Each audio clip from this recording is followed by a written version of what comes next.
बिस्मिल्लाहिर्रहमानिर्रहीम। अस्सलामु अलैकुम viewers, welcome to health and beauty secret channel. उम्मीद है आप सब खैरियत से होंगे। सर्दियां शुरू होते ही नज़ला, जुकाम, खुश्क खांसी, बलगमी खांसी, सीने की जकड़न का मसला आम हो जाता है, जिसका असर छोटे बड़े सब पर होता है। जिससे कई तो मेडिकल ट्रीटमेंट करवा लेते हैं, मगर इससे वक्ती तो सुकून मिल जाता है, मगर गोलियां कैप्सूल खाने से जिस्म में खुश्की पैदा हो जाती है। तो इससे बचने के लिए आज मैं आपके साथ बहुत ही ज़बरदस्त नुस्खा शेयर करूंगी, जिसको आप चाय की तरह पिएंगे। जैसे जैसे आप पीते जाएंगे आपको सुकून मिलता जाएगा।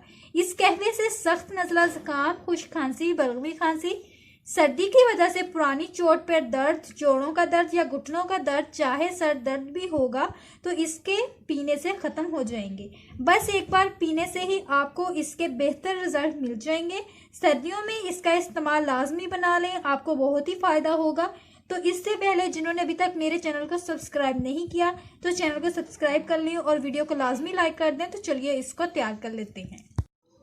तो कहवा बनाने के लिए सबसे पहले हमें चाहिए कड़ी पत्ता। यहाँ मैंने एक बड़ा कड़ी पत्ता लिया था, इसको मैंने 2 हिस्सों में तकसीम कर लिया है। आप फ्रेश भी इस्तेमाल कर सकते हैं। अगर गरम मसाले में भी ये पाए जाते हैं तो आप उसमें से भी निकाल कर इसको इस्तेमाल कर सकते हैं। इसके बाद हमें चाहिए 3 अदद लौंग और इसके बाद हमें चाहिए दालचीनी बड़ी स्टिक को मैंने 2 हिस्सों में तकसीम किया है। और इसके बाद मैंने 1 चम्मच सौंफ ली है, सौंफ। और इसके बाद हमें चाहिए 1 इंच अदरक का टुकड़ा। और इसके बाद मैं इस्तेमाल करूंगी इसमें गुड़। अगर आप चाहें तो शहद भी इस्तेमाल कर सकते हैं। अगर आपके पास गुड़ है तो आप गुड़ डाल लें, ये ज़्यादा बेहतर है। और इसके बाद मैं डालूंगी 2 अदद इलायची। तो चलिए इसको तैयार करते हैं। तो पैन में 1 गिलास पानी डाल लें। पानी आपने 1 गिलास डालना है ताकि पक्के 1 कप रह जाए। तो यहाँ 1 गिलास मैंने पानी शामिल कर दिया है। इसके बाद मैं शामिल करूँगी दालचीनी, लौंग, कड़ी पत्ता, इलायची और सौंफ। तो इसको आपने उबाल आने तक पका लेना है। 2 से 3 मिनट तक आपने इसको पकाना है ताकि ये ज़्यादा कड़वा ना हो जाए और ज़्यादा पक ना जाएगा। ज़्यादा पक जाएगा तो इसका जायका थोड़ा कड़वा हो जाएगा। तो आपने इसको 2 से 3 मिनट तक पकाना है। तो मैंने अदरक भी शामिल कर दिया है। अभी हम गुड़ को नहीं डालेंगे, जब ये पकना शुरू हो जाएगा तभी हम इसमें गुड़ डालेंगे। तो आप देख सकते हैं कि कितने अच्छे तरीके से कहवा पक रहा है। अब मैं इसमें गुड़ शामिल कर देती हूँ। तो गुड़ को आपने 1 मिनट तक इसमें पका लेना है। तो देख लीजिए 1 मिनट पूरा हो चुका है, मैंने इसको बना लिया। अब मैं इसको छान लेती हूँ। ये मुकम्मल तैयार हो चुका है पीने के लिए। तो इसको छान लें अच्छे तरीके से।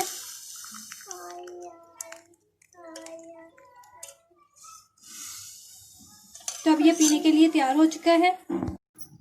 तो ये कहवा पीने के लिए तैयार हो चुका है। अब आपने बिल्कुल चाय की तरह इसको गूंद गूंद करके पी लेना है। आप देखेंगे कि जैसे जैसे आप ये कहवा पिएंगे आपको अंदरूनी सुकून मिलता जाएगा। खाना खाने के बाद इसका इस्तेमाल लाजमी कर लें। दिन में बस 1 बार पीना है, चाहे रात के खाने के बाद पी लें चाहे दिन के। इंशाल्लाह सख्त सर्दी में भी नज़ला, ज़ुकाम नहीं होगा। बच्चे बड़े सब इस्तेमाल कर सकते हैं। इसके इस्तेमाल से कभी भी आपको ज़ुकाम, खांसी, बलगमी खांसी, घुटनों जोड़ों का दर्द बिल्कुल नहीं होगा। आप इसका इस्तेमाल रोज़मर्रा खुराक के बाद अगर लाजमी कर लेंगे तो इंशाल्लाह ये आपको बहुत ही फ़ायदा देगा। इसके इस्तेमाल से आपको कभी भी कमर दर्द का मसला, जोड़ों के दर्द का मसला, घुटनों के दर्द का मसला, हत्ता कि कोई भी मसला होगा सर्दी की वजह से तो आपको नहीं होगा। पुरानी से पुरानी खांसी, चाहे वो खुश्क खांसी हो, जो भी हो, आपको वो ख़त्म हो जाएगी। तो उम्मीद है कि आज की वीडियो आपको पसंद आई होगी। तो वीडियो को लाइक कर दें, चैनल को सब्सक्राइब कर दें और इसको लाजमी अपने दोस्तों और अजीज़ों में शेयर करें ताकि उनका भी फ़ायदा हो सके। तो मिलते हैं अगली वीडियो में, तब तक के लिए अल्लाह हाफिज़। उम्मीद है कि आपको आज की मेरी ये वीडियो पसंद आई होगी। तो इसको लाइक और सब्सक्राइब करना मत भूलिएगा, इसमें आपका ही फ़ायदा है। तो मिलते हैं अगली वीडियो में, तब तक के लिए अल्लाह हाफिज़।